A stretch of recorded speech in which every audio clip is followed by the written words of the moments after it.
आउज़ बिल्लाहि मिनश शैतानिर रजीम बिस्मिल्लाहिर रहमानिर रहीम।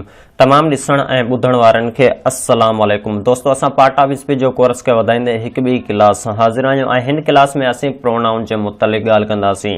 त असीं पार्ट ऑफ स्पीच में नाउन खे डिटेल सां डिफाइन करे चुका आहियूं ऐं हाणे असां स्टार्ट करे रहिया आहियूं प्रोनाउन खे। अॼु जी जेको क्लास आहे, अॼु जी क्लास में असां प्रोनाउन जे मुतलिक़ पढ़ंदासीं ऐं असां हिकु काइंड खे डिफाइन कंदासीं। उहो असांजो काइंड हूंदो पर्सनल प्रोनाउन। त पर्सनल प्रोनाउन छा हूंदो आहे? पर्सनल प्रोनाउन में फर्स्ट पर्सन, सेकंड पर्सन ऐं थर्ड पर्सन जेको असां ॿुधंदा आया आहियूं त उहे कहिड़ा आहिनि ऐं इन्हनि खे असीं कीअं सम्झी सघूं था। जेकॾहिं तव्हांखे first person pronoun, second person pronoun ऐं थर्ड पर्सन प्रोनाउन मुश्किल लॻे थो, जेकॾहिं तव्हां हीअ क्लास एंड ताईं ॾिसे वरिती, लास्ट ताईं ॾिसी वरिती ऐं गारंटी सां चवां थो तव्हांखे इहो हमेशह लाइ कॉन्सेप्ट क्लियर थी वेंदो त फर्स्ट पर्सन प्रोनाउन कहिड़ो हूंदो आहे, सेकंड पर्सन प्रोनाउन कहिड़ा हूंदा आहिनि ऐं थर्ड पर्सन प्रोनाउन कहिड़ा हूंदा आहिनि। ऐं अॼु असां हिन क्लास में इहो ई डिटेल में डिफाइन कंदासीं डेफिनेशन जी मदद सां, मिसालनि जी मदद सां। लेकिन हिन क्लास खे स्टार्ट करण खां पहिरीं असांजी तव्हां सां हिकु गुज़ारिश हूंदी, जेकॾहिं तव्हां असांजे चैनल खे अञा ताईं नाहे सब्सक्राइब कयो त हींअर ई असांजे चैनल खे सब्सक्राइब करे छॾियो ऐं साथ ई बेल आइकन जे बटण ते क्लिक करियो त जीअं अव्हांखे असांजी नेक्स्ट अचण वारी वीडियो जी नोटिफिकेशन मिली सघे ऐं हिन वीडियो खे तव्हां लाइक ज़रूरु कजो असांखे सपोर्ट करण लाइ। स्टार्ट कंदा आहियूं पंहिंजी क्लास खे। असां जेको आहे so part of speech J course खे डिटेल सां डिफाइन करे रहिया आहियूं। इन हिसाब सां असांजो हाणे टॉपिक आयो आहे प्रोनाउन। प्रोनाउन छा खे चवंदा आहिनि, जंहिंखे असीं सिंधी में चवंदा आहियूं ज़मीर। त ज़मीर कहिड़ो हूंदो आहे, इन जा काइंड कहिड़ा आहिनि, इन जा क़िस्म कहिड़ा आहिनि ऐं उहे केतिरा आहिनि, उन्हनि जी डेफिनेशन छा आहे, असां इन्हनि खे डिटेल में पढ़ंदासीं। स्टार्ट कंदा आहियूं पंहिंजी हिन क्लास खे। सभ खां पहिरीं असांखे इहो मालूम हुअणु खपे त व्हाट इज़ प्रोनाउन। त प्रोनाउन आहे छा, प्रोनाउन चवंदा छा खे आहिनि, इन खे असीं जेको आहे सो डिटेल में फर्स्ट क्लास में डिटेल में असीं क्लियर करे आया आहियूं। लेकिन पोइ बि जेकॾहिं उहा अव्हांजी क्लास न आहे ॾिठल त असां हिते थोरो घणो क्लियर कंदा आहियूं। प्रोनाउन लाइ हिते हिकु डेफिनेशन आहे। डेफिनेशन उहो हिन तरह ते आहे, the pronoun is a word used instead of a noun. Pronoun हिकु अहिड़ो लफ़्ज़ आहे जेको इस्तेमालु कयो वञे थो नाउन जे बदिरां, यानी कि जिते असीं नाउन जो इस्तेमालु कंदा आहियूं उन जे बदिरां जेको लफ़्ज़ इस्तेमालु कयो वञे उन लफ़्ज़ खे असीं चवंदा आहियूं प्रोनाउन। अच्छा, इन लाइ सर असां हिकु तव्हांखे मिसाल करे ॿुधायूं था। मिसाल कुझु हिन तरह ते आहे, Hari is absent because he is ill. Hari गैर हाज़िर आहे छाकाणि उहो बीमार आहे, छाकाणि ही बीमार आहे। त हरी जेको आहे असांजो नाउन आहे, त हरी वारी जॻह ते असां ही जो इस्तेमालु कयोसीं, ही असांजो थी वियो प्रोनाउन। असां टेंसन में पढ़ंदा आहियूं I, we, you, they, she, it, they, them, अहिड़नि लफ़्ज़नि खे असीं चवंदा आहियूं प्रोनाउन। उमेद कंदा आहियूं तव्हांखे सम्झ में अची चुको हूंदो त प्रोनाउन छा आहे। प्रोनाउन हिकु अहिड़ो लफ़्ज़ आहे जेको नाउन जे बदिरां इस्तेमालु कयो वञे, तंहिंखे असीं प्रोनाउन चवंदा आहियूं। उमेद कंदा आहियूं तव्हांखे सम्झ अची चुको हूंदो। चलो वधूं था अॻिते। ऐं इन खां पोइ असांखे इहो मालूम हुअणु खपे त काइंड ऑफ प्रोनाउन कहिड़ा आहिनि, काइंड ऑफ प्रोनाउन कहिड़ा आहिनि ऐं उहे केतिरा आहिनि, उन्हनि खे इंग्लिश में छा चयो वञे थो ऐं इन्हनि खे सिंधी में छा चयो वञे थो। इन लाइ there are 8 kinds of pronoun. त असांखे ख़बर पइजी वई त प्रोनाउन जा काइंड केतिरा हूंदा आहिनि। 8 काइंड हूंदा आहिनि। घणा काइंड हूंदा आहिनि? प्रोनाउन जा 8 काइंड हूंदा आहिनि। उहे कहिड़ा कहिड़ा हूंदा आहिनि? उहे ही हूंदा आहिनि। नंबर फर्स्ट में आहे पर्सनल प्रोनाउन, जंहिंखे असीं ज़मीर ख़ालिस चवंदा आहियूं। इन खां अलावा आहे reflexive pronoun, demonstrative pronoun, indefinite pronoun, distributive pronoun, relative pronoun, interrogative pronoun, reciprocal pronoun. ऐं इन्हनि जे हिते जेको आहे असां सिंधी में लफ़्ज़नि जी माना पिणु लिखी आहे। उमेद कंदा आहियूं तव्हांखे ख़बर पइजी वई हूंदी त प्रोनाउन जा काइंड केतिरा हूंदा आहिनि। 8 काइंड हूंदा आहिनि। उन्हनि खे सिंधी में छा चयो वञे थो ऐं इंग्लिश में छा चयो वञे थो। हाणे सवाल ई पैदा थियो थो त सर हिन क्लास में असां केतिरा प्रोनाउन जा काइंड डिफाइन कंदासीं। अॼु जी जेको क्लास आहे, हिन क्लास में असीं फर्स्ट प्रोनाउन खे, फर्स्ट पर्सनल प्रोनाउन खे डिफाइन कंदासीं डिटेल में। त अॼु जी क्लास जेको आहे पर्सनल प्रोनाउन ते ई मुश्तमिल हूंदी। त पर्सनल प्रोनाउन में छा छा अचनि था? सर इन में अची वञनि था first person pronoun, second person pronoun ऐं थर्ड पर्सन प्रोनाउन। त अॼु जी जेको क्लास आहे इन में असां इहो डिटेल में ॿुधाईंदासीं त फर्स्ट पर्सन प्रोनाउन कहिड़ो आहे, सेकंड पर्सन प्रोनाउन कहिड़ो आहे ऐं थर्ड पर्सन प्रोनाउन कहिड़ो आहे। इन खां पोइ नेक्स्ट असां जेको आहे सो 2 क्लास ठाहींदासीं, जंहिंमें बाक़ी जेके 7 असांजा काइंड रहनि था प्रोनाउन जा, उन्हनि खे डिफाइन कंदासीं। त स्टार्ट कंदा आहियूं फर्स्ट पर्सनल प्रोनाउन खां।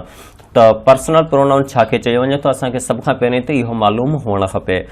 A pronoun which stands for a person is called personal pronoun। हिन जगह ते ॻाल्हि इहो कई वञे पई त जेको लफ़्ज़ कंहिं इंसान जे नाले जे बदिरां इस्तेमालु कयो वञे उन खे असीं चवंदा आहियूं पर्सनल प्रोनाउन। इन लाइ हिते मिसाल आहिनि, जीअं आउं पहिरीं ॿुधायो आहियां त प्रोनाउन छा खे चवंदा आहिनि। ही कुझु काइंड आहिनि प्रोनाउन जा, त आई, we, they, he, she, it, you, we, yours, ETC वग़ैरह, त इन्हनि खे ई असीं चवंदा आहियूं प्रोनाउन, ऐं इहे असांजा आहिनि पर्सनल प्रोनाउन। उमेद कंदा आहियूं तव्हांखे इहो ख़बर पइजी वई हूंदी त पर्सनल प्रोनाउन कहिड़ा हूंदा आहिनि। पर्सनल प्रोनाउन आई आहे, वी आहे, दे आहे, ही आहे, शी आहे, इट आहे, यू आहे, वी आहे, यूअर्स आहे, इन्हनि खे असीं चवंदा आहियूं पर्सनल प्रोनाउन। त हीअ असांजा थी विया पर्सनल प्रोनाउन। हाणे इन खां पोइ छा आहे, इन खां पोइ असांखे चयो वियो आहे there are 3 types of personal pronoun. त हिननि में जेका आहिनि, इन्हनि जेके ही personal pronoun I, we, they, he, she, it, इन्हनि खे 3 हिस्सनि में जेको आहे सो विरहायो वञे थो, 3 कैटेगरीज़ में जेको आहे सो डिस्ट्रीब्यूट कयो वञे थो, डिवाइड कयो वञे थो। उहे कहिड़ा आहिनि ऐं इन्हनि खे छा चइबो आहे, इहे पिणु असीं हिते ॾिसूं था। इन्हनि खे जेको आहे सो डिस्ट्रीब्यूट कुझु इन तरह ते कयो वञे थो। नंबर 1 में चवनि था first person pronoun, second person pronoun ऐं थर्ड पर्सन प्रोनाउन।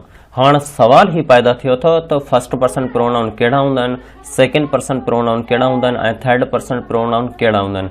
हिते काफ़ी जेके आहिनि सो प्रोनाउन असांखे मिली विया। हाणे असांखे इहो मालूम करणो आहे, इहो आइडेंटिफाई करणो आहे त हिननि में कहिड़ो आहे जेको फर्स्ट पर्सन आहे, कहिड़ो आहे जेको सेकेंड पर्सन आहे ऐं कहिड़ो आहे जेको असांजो थर्ड पर्सन प्रोनाउन आहे। इन लाइ असां जेको आहे सो हिते डिटेल में तव्हांखे ॿुधायूं था। फर्स्ट पर्सन प्रोनाउन कहिड़ा हूंदा आहिनि, the personal pronoun which denotes a person speaking called first person pronoun. First person pronoun उन खे चवंदा आहियूं जेको ॻाल्हाए रहियो हुजे, जेको पाण हुजे, जेको ख़ुदि हुजे, जेको मालिक पाण जेको आहे, जेको ॻाल्हाए रहियो आहे, स्पीकिंग करे रहियो आहे, तंहिंखे असीं चवंदा आहियूं फर्स्ट पर्सन प्रोनाउन। इन लाइ कुझु हिते मिसाल आहिनि, जीअं थियो आहे थियो आउं ॻाल्हाए रहियो आहियां, माए, माइन, वी, अवर, अवर्स, अस जेका आहिनि सो इहे असांजा आहिनि फर्स्ट पर्सन प्रोनाउन। असां जेको आहे सो तव्हांखे डेफिनेशन आहे कुझु एग्ज़ाम्पल करे ॿुधायूं था। इन खां पोइ असीं लास्ट में तव्हांखे डिटेल में ॿुधायूं था त फर्स्ट पर्सन प्रोनाउन कहिड़ा हूंदा आहिनि, सेकेंड पर्सन प्रोनाउन कहिड़ा हूंदा आहिनि ऐं थर्ड पर्सन प्रोनाउन कहिड़ा हूंदा आहिनि। इन खां पोइ असांजो नेक्स्ट में सेकेंड पर्सन प्रोनाउन। अमां बेफ़िक्र थी वञे, फर्स्ट पर्सन ऐं सेकेंड पर्सन थर्ड पर्सन असां हिकु दफ़ो वरी तव्हांखे डिटेल में सम्झायूं था, लेकिन डेफिनेशन पहिरीं असीं पढ़े वठूं। सेकेंड पर्सन लाइ आहे the personal pronoun which denotes a person spoken to is called second person pronoun. हिते इन्हनि जो लाइ मिसाल आहिनि। पहिरीं में असीं ॻाल्हि करे रहिया हुआसीं, जेको ॻाल्हाए रहियो हुजे तंहिंखे असीं चवंदा आहियूं first person pronoun. Second person pronoun उहो आहे जंहिंसां ॻाल्हाए रहियो हुजे, यानी कि आउं तव्हां सां ॻाल्हाए रहियो आहियां, तूं, तव्हां, त हिन खे असीं चवंदासीं सेकेंड पर्सन प्रोनाउन। अच्छा सर थर्ड पर्सन प्रोनाउन कहिड़ो हूंदो आहे? थर्ड पर्सन प्रोनाउन ही आहे। इन लाइ आउं तव्हांखे हिकु दफ़ो वरी चवंदुसि त हिनखे असीं डिटेल में वरी बि दोहरायूं था।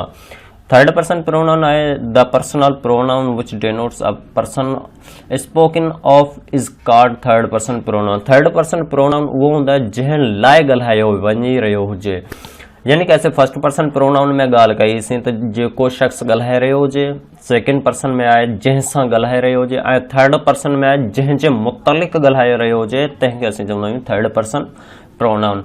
इन लाइ हिते मिसाल आहिनि ही, हिज़, हिम, शी, हर, हर्स, इट, इट्स, दे। त इन्हनि खे असीं चवंदासीं थर्ड पर्सन प्रोनाउन। उमेद कंदा आहियूं तव्हांखे सम्झ अची वियो हूंदो। चलो हिकु दफ़ो वरी डिटेल में दोहराए तव्हांखे सम्झायां थो। फर्स्ट पर्सन प्रोनाउन उहो हूंदो आहे जेको ॻाल्हाए रहियो हुजे, जीअं आउं थी वियसि, माए थियो, माए में बि मुंहिंजी ॻाल्हि थिए पई, आउं ॻाल्हायां पियो, माइन में मुंहिंजी ॻाल्हि थी पई, वी असीं, यानी कि इन में पिणु मुंहिंजो आहे, मुंहिंजी मौजूदगी आहे ऐं अवर्स जेको आहे असांजो, इन में पिणु मुंहिंजी मौजूदगी आहे, त इनखे असीं चवंदासीं फर्स्ट पर्सन प्रोनाउन, यानी कि जेको ॻाल्हाए रहियो आहे। हाणे हिते हिकु ॿियो जेको आहे सो कॉन्सेप्ट हूंदो आहे त फर्स्ट जेको आहे सो सिंगुलर ऐं प्लूरल। इहो तव्हांखे ॿुधाए छॾां थो। हिते जेके जाम हुजनि, जीअं अवर थी वियो, अवर में आउं बि आहियां, असांजा ॿिया बि आहिनि अवर्स में, ठीकु आहे, वी में आउं आहियां ऐं असीं, त अहिड़नि खे असीं चवंदा आहियूं प्लूरल। ऐं जेके आहिनि सो आई थी वियो, इन जो असांजो थी वियो सिंगुलर। इहो कॉन्सेप्ट अमां जेको असांजी पोईं क्लास ॾिठी हूंदी, तव्हांखे डिटेल में सम्झ अची चुको हूंदो त प्लूरल ऐं सिंगुलर कहिड़ा हूंदा आहिनि। इन्हनि जे मुतालिक़ असीं ऑलरेडी क्लास ठाहे चुका आहियूं, जेको अपलोड पिणु करे चुका आहियूं। चलो हाणे पंहिंजे हिन कॉन्सेप्ट खे क्लियर कंदा आहियूं। फर्स्ट पर्सन में उहो हूंदो आहे जेको ॻाल्हाए रहियो हुजे, सेकेंड पर्सन में उहो हूंदो आहे जंहिंसां ॻाल्हाए रहियो आहीं, जंहिंसां तव्हां मुखातिब थी ॻाल्हायो पिया, इहो असांजो थी वियो सेकेंड पर्सन। ऐं जंहिंजे बारे में तव्हां सेकेंड पर्सन सां ॻाल्हाए रहियो आहियो, त उहो थी वियो असांजो थर्ड पर्सन। जीअं ॾिसो ही जेको आहे असांजो हिते मौजूदु न आहे, असां जेको आहे सो इन जी तरफ़ इशारो पिया करूं, इन सां असां मुखातिब न आहियूं, ॻाल्हायूं न पिया, त इहो असांजो थी वियो थर्ड पर्सन प्रोनाउन। उम्मीद कंदा आहियूं अॼु जी जेको क्लास हुई तव्हांखे डिटेल में समझ आई हूंदी, क्लियर पिण थी चुकी हूंदी। जेकॾहिं तव्हांजी ही क्लास समझ में न आई आहे या तव्हांखे को टॉपिक जेको आहे सो क्लियर न आहे, तव्हां असांखे कमेंट करे ज़रूरु ॿुधाइजो ऐं अव्हांखे ही क्लास कीअं लॻी इहो पिण असांखे कमेंट करे ज़रूरु ॿुधाइजो। इंशाअल्लाह ताला असां जेके आहिनि सो बाक़ी काइंड ऑफ प्रोनाउन आहिनि उन जे मुतलिक़ हिकु ॿी क्लास ठाहींदासीं, न वक़्तु जेको असां ॿ ॿियूं क्लासूं ठाहींदासीं ऐं जेको असां प्रोनाउन खे डिटेल में डिफाइन करे छॾींदासीं।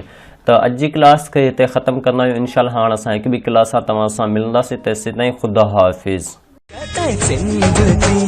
सिंध वारा जियन सिंधी टोपी अज घटवारा जियन इहा सिंध नदी रीता सिक भरी प्रीता रची नची यारो अंत हिकड़ो